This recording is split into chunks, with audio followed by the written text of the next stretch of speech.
like Ventura TV Appliance on Facebook, it's nice. But when you love the Whirlpool appliances we deliver, it's even better. Our website is cool, and it's a good place to start, but you really should touch the merchandise before you buy.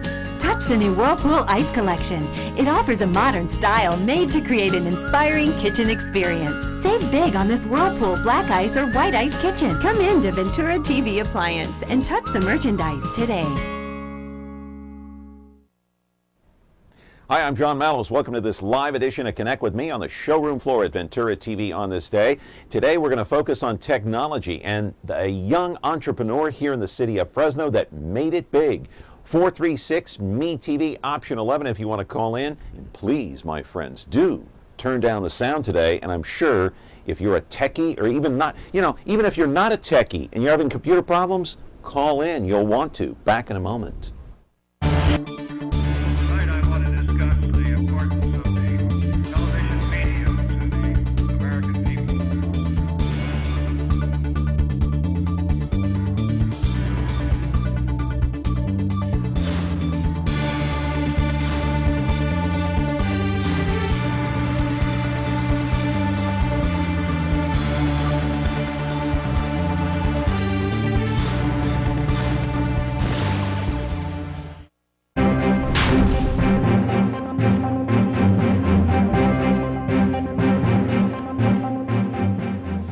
Back here on the program on this day and talking about technology, and I gotta be honest with you, the parents of two kids, my two kids, I get fed up with them so many times, so often. They're great kids, but I get so fed up at the fact that all they want to do is bury their head inside their phones, their iPads, their computers. If it was up to them, it'd be a 24/7 proposition, buried inside a closet with the phone in front of them, just like this. Let's roll the videotape and I'll show you what today's topic is on Connect with Me. Hey, you're looking at that man. Maybe our guest today can give you and me some tips on how to handle these kids with so many computer skills. You know, these techies that just can't seem to get enough. This is, and you are looking at Mike Pronovost, a 24-year-old former Fresno State student who actually went to Washington, D.C. to meet the president, not once, but twice. Why? Well, because Pronovost started his own company, in fact two of them, and was among the top 100 entrepreneurs who was honored at the White House. One of his companies is called Power Band Internet. The other one is called Pronovost Technologies and Company. And Mike is the CEO. This guy took up an interest in computers even before he started school. He went to San Joaquin Memorial here, as you see. I'll tell you what, my kids knew computers before I wanted them to, but they actually, it's a natural with this generation. They just get in front of a computer and they automatically know how to work it. But it's paid off for this young man out of San Joaquin Memorial. Live in our studio now is Mike Pronovost, a whiz kid. Is he a millionaire? I don't know, but he's a computer whiz, and he's here to take your questions and tell us how he became such a big entrepreneur, about his visits to the White House, about what you can do to start your own business from a technology standpoint. 436-MeTV, option 11 is the telephone number if you want to call in. Remember, do turn down the sound. Hey, if you're not a techie, and you want to hear his story, it's an incredible one, right here in the city of Fresno. We're back with our program in just a moment. 1 Adam 12. This is Adam 12. It stars Martin Milner as Officer Pete Malloy, Kent McCord as Officer Jim Reed. 1 Adam 12, roger. This black and white patrol car has an overhead valve V8 engine. It develops 325 horsepower at 4,800 RPMs. It accelerates from 0 to 60 in 7 seconds. It has a top speed of 120 miles an hour. The automobile has 2 shotgun racks, one attached to the bottom portion of the front seat, one in the vehicle trunk. You want me to drive? Now on MeTV Fresno, Xfinity 187. Pardon me while I have my head buried inside my cell phone here. You want to just pause the show for a minute? No, I'm just kidding. But, it seems like that's what everyone does in life. Wait a minute. I've got to take a text or an email or whatever. I'm getting a phone call. That's today's world. It's all thanks to this. Technology has changed. And I'll tell you what, It's changed for the better in a lot of ways and changed the lives of many young people. Mike Pronovost is here, a very successful entrepreneur. You own 2 companies. You're all of, you're already 24. My God, you have your whole life ahead of you. I wish I was 24 again. How are you? Pretty good. Thank you for having me. That's amazing. Congratulations, by the way. Well, thank you. 2 great companies. And so explain each company. What do you do? Right. So Powerband, what we basically do is we speed up high-speed internet connections. Lower-end internet connections to become high-speed internet How do you do that? Well, through the use of a lot of software and hardware. What we basically target is rural companies that aren't able to get, say, DSL or cable, or Comcast or UVerse or something of that nature. We're kind of their last resort, and so we take it from there.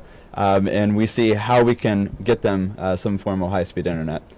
The thing is the government's very interested in getting rural broadband established because a lot of communities and schools don't have that access, but it's crucial going forward that they have a high-speed internet connection. You know, some of our guests that come in here to be a guest here on Connect with Me, they do live in the country, and they say they don't have cable TV.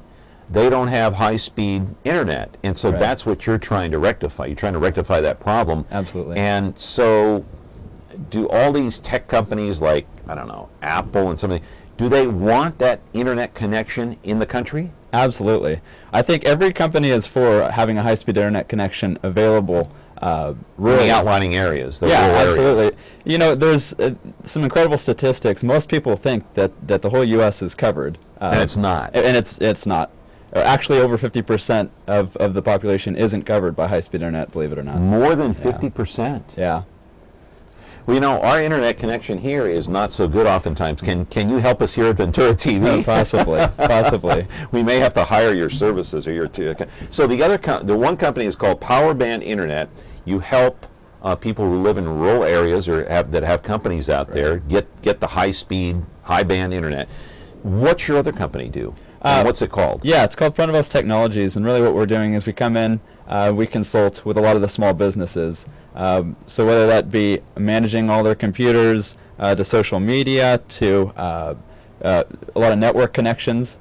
A lot of times growing companies have issues as they bring in new employees to get the wiring in place, to get them the bandwidth they need. And since we've already got that infrastructure in place, it makes it very easy for us to scale up from there for them. So where did you get the idea to start these 2 companies? I mean, how did you so the software that you developed, how did you do that? Did you bounce ideas off of people, or did you just wake up one day and say, hey, I got this great idea? You know, it's interesting because I actually didn't think about initially saying I want to make a business and therefore I'm going to create this high-speed internet company. That was never the thought.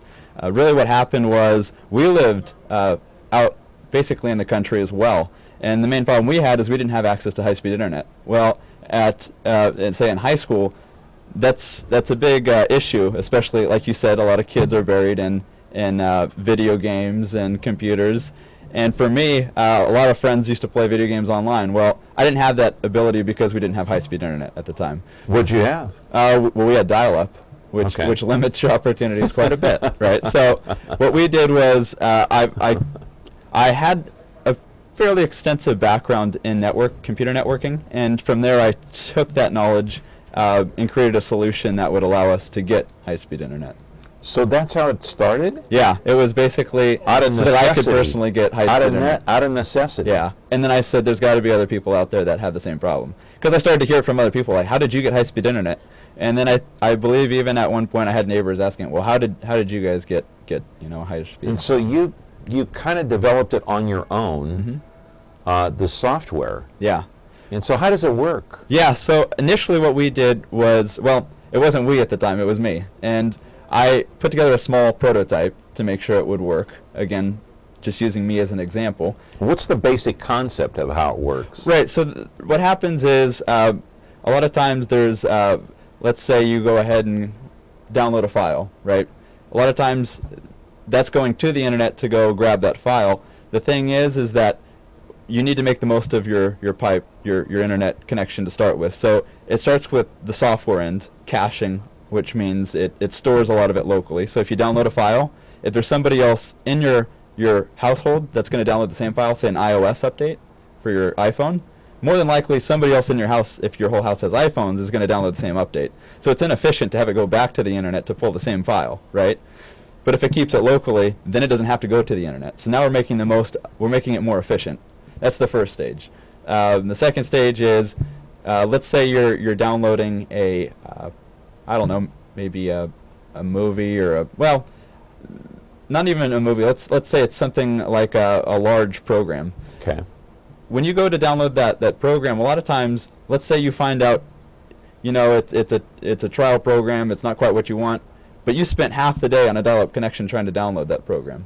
So what happens is we actually provide a virtual space, meaning you're using your dial-up connection to go out to a server someplace. Now what we did was I partnered up with Microsoft, and that's a whole other story in and of itself, how you tried to establish that. But they had heard what I was trying to do, and they were all for rural broadband development as well. So they said, we'll provide as many programmers or software that you may see fit, just to see if it'll work.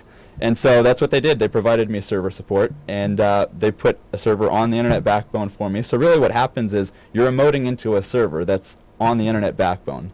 So the speeds you're getting there are far faster than anything you'd get, even fiber, which is Uverse or Xfinity, Comcast variation of that. And so it's done all there. You're able to. So basically, you're taking that file and placing it somewhere else, where you have a more efficient and faster connection. That's all you're just moving a file. Absolutely. To access it from a different place to make it faster. Exactly, and all you're doing is you're using your physical connection to get into the there. Okay. Yeah. All right. We are talking with Mike Pronovost. He is an entrepreneur. He is the owner of two tech companies. He went to the White House. We'll talk to him about that. Hey, if you have any questions, 436 MeTV option 11. If you're having internet problems right now, maybe Mike can help you out. Back with our program in a moment. When you're looking for KitchenAid innovation and quality, who has the answers, the selection, the price? Ventura TV Appliance. With billions in nationwide appliance buying power, more than Home Depot and Best Buy combined, we'll help you save. Our low prices on Energy Star qualified KitchenAid appliances save you energy and money, and pay no interest on select models when paid in full within 12 months. Ventura TV Appliance, serving you since 1951.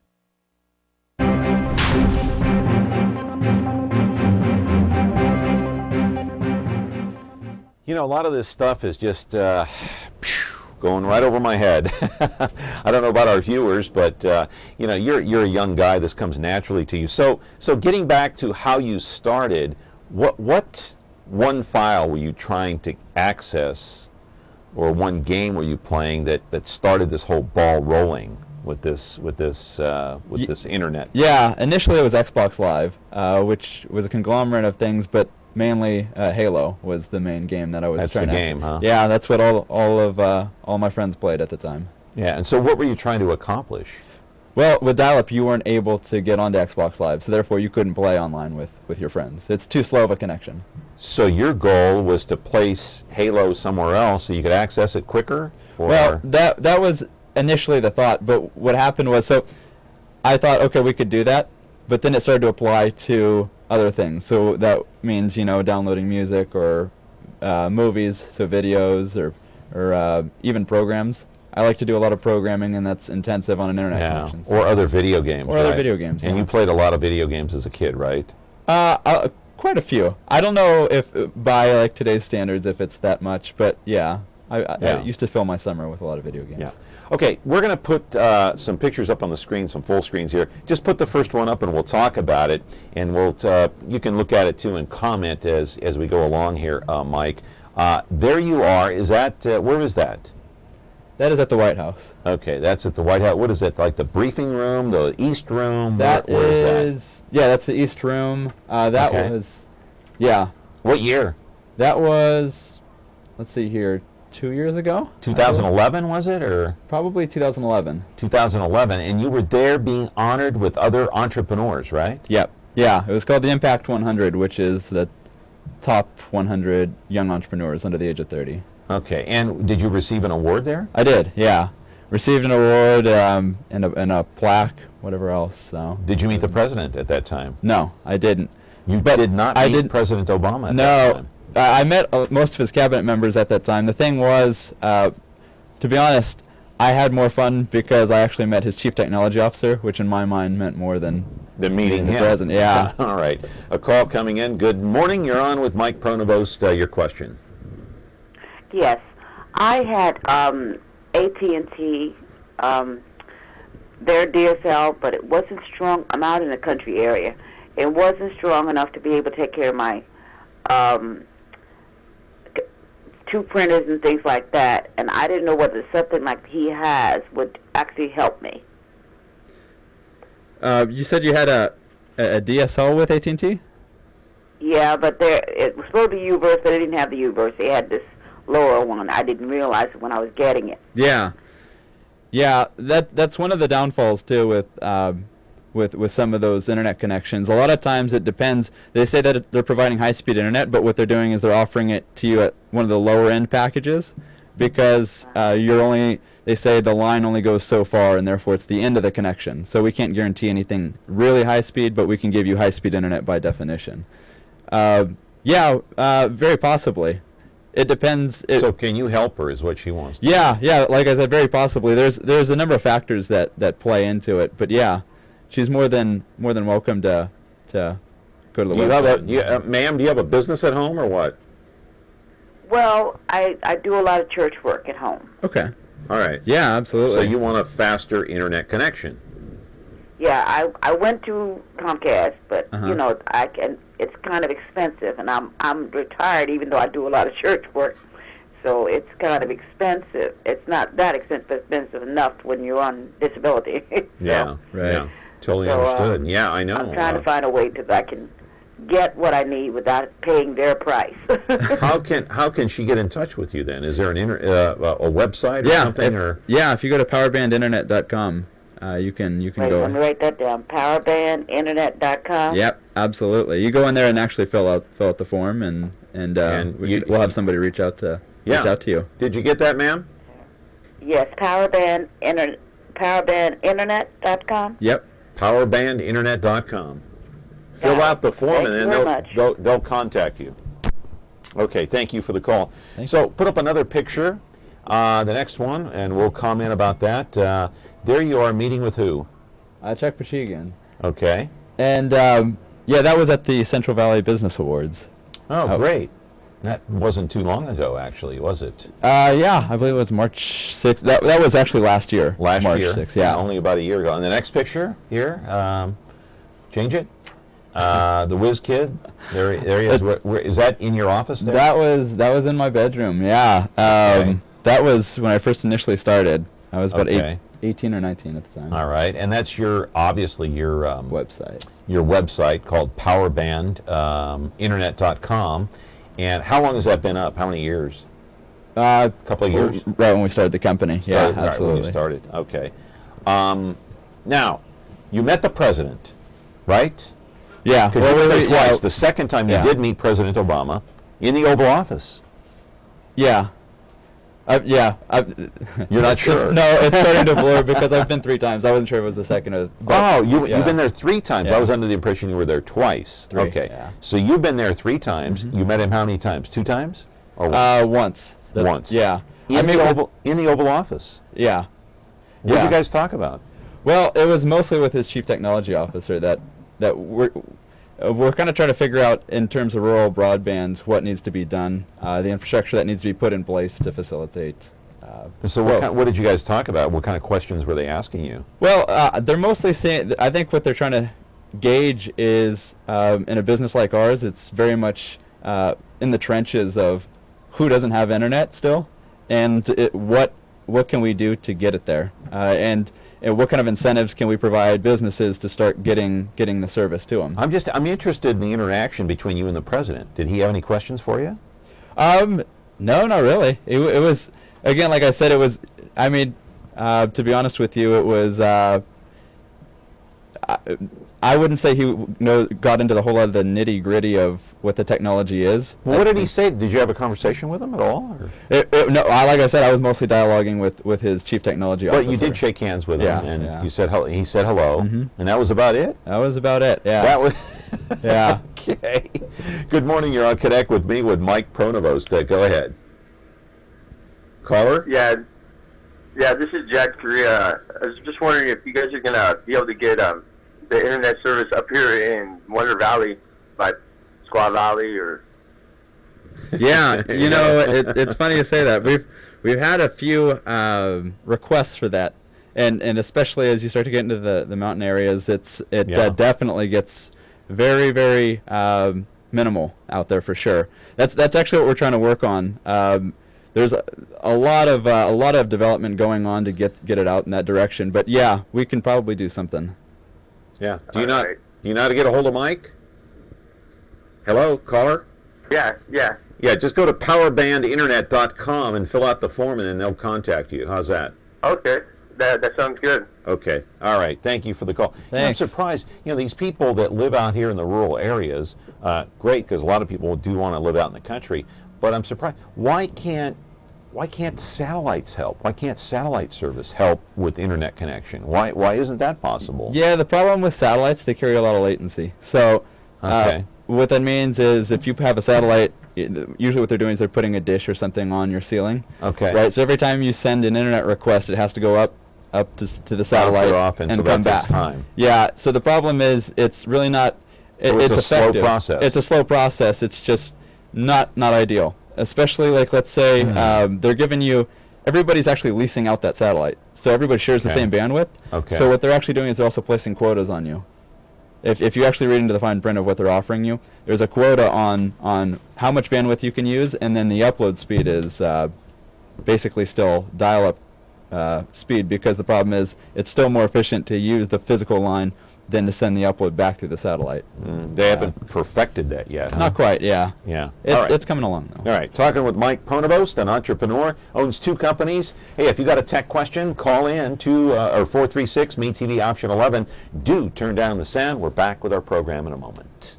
Now, why don't you tell us the whole story right from the beginning? All right, from the beginning. This is the city, Los Angeles, California.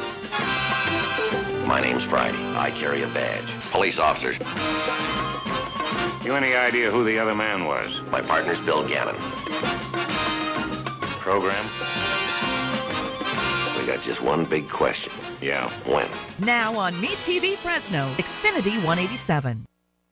Back here on the show, talking about technology. So what advice can you give parents these days? Because you're a young whippersnapper, a whiz kid, technology, this is your life now. It's your livelihood, actually. It's the way you make a living now. So I'm a parent. Other parents are out there probably asking the same question. These kids that want to be buried in their computers, their iPads, their phones. Any advice? Because I'm sure it's worse now than it was even when you were a kid. Yeah, it's quite a bit worse. That wasn't all that long ago. Yeah.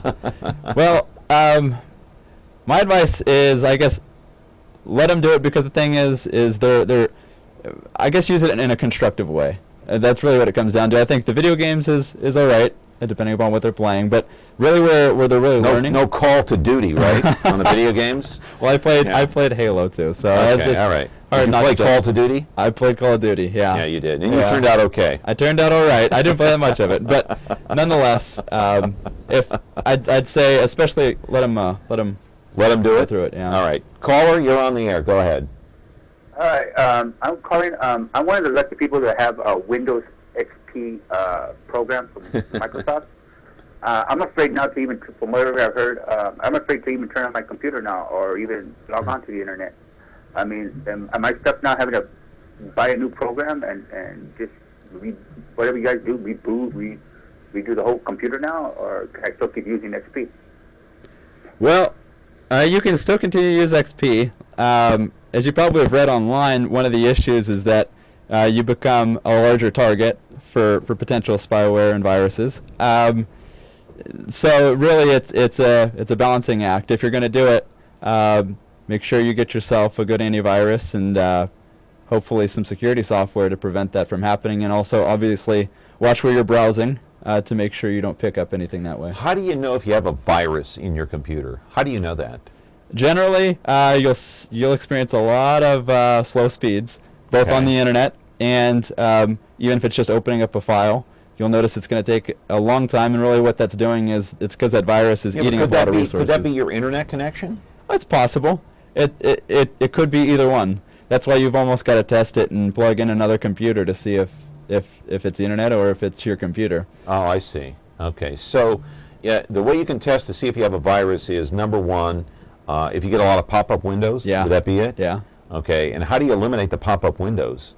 Can you put a block on there? You could use a pop-up blocker. What I always recommend to people as well is to use a third-party browser. So instead of using something like Internet Explorer, use something like Google Chrome or Mozilla Firefox. Both of those help a lot. You'll start to see a difference there. Okay. And yeah, I think if you have a good security software, it should lock the pop-ups. Okay. down. Now, Apple computers tend not to get viruses. Right. Why? Well, it's because basically, if you're a person writing a virus, you're going to go after whichever computers own more of the market share, because that increases your audience size. So about 85% of the world uses Windows computers. So even though people are swapping over to Macs, they're not writing them for Macs because the problem is very few people in the general population actually have them. Surprisingly. So that's the reason? It's not because Apple has a more complicated system or anything like that? No, has nothing to do with any of that. And it's not because it's a better computer or a better format or anything like that? Yeah, it has nothing to do with the operating system or specs of your Really? computer. Yeah, just has to do with how they're writing them. So it has to do with how much of the general population has Windows? Exactly. Because they're going after them more than they are Apple. Yeah, and to be honest with you, let's say Apple takes more of the market share, past probably the 50% point, then at which point you'll start to see a lot of viruses start to creep up for the Really? I Apple. did not know that. Okay, so the advice again is with these, I mean, this is the future for the kids because that's their, without technology, this has to do with education, it has to do with their future, it has to do with their livelihood.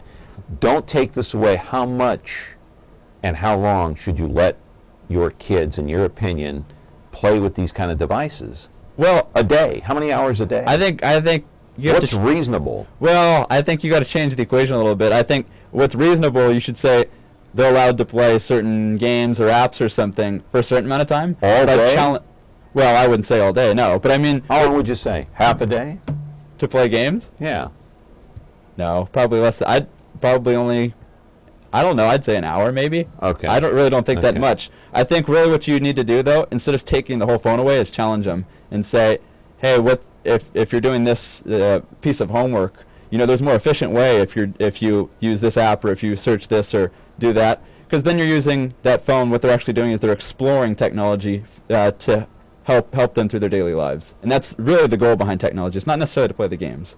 That's why you see tablets being implemented at schools. That's the biggest indicator that really they have a lot of power. It just needs to be used in the correct manner.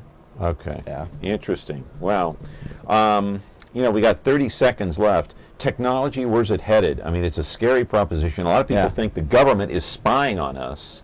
Yeah. They're listening to phone calls. They're reading texts. They're reading emails. Mm-hmm. You think that's going on? Yeah, probably. And you think so? Well, yeah. I think You'll know. Yeah, it happens. The government is watching us on every text. I can't say the government, but I can say that for a fact that those devices do track location. Everybody knows that, and anybody can tap into that. Yeah. Wow. So be careful. Don't do any banking on this, right? Don't do your bank statements on there. Anyway, Mike, it's always good to see you. Thank you very much. I want you to come back. Yeah, I'd love to. Would you come back anytime? Yeah, I'd love to. Thank you for having me. Back. Oh, thank you for taking the time. I know how busy you are. Mike Pronovost, a entrepreneur, the top 100 here in the entire country. Went to the White House 3 times, my friend, and met the president once. We're back with another edition of Connect with Me tomorrow, right here, live on Comcast, Channel 187 and 43.6.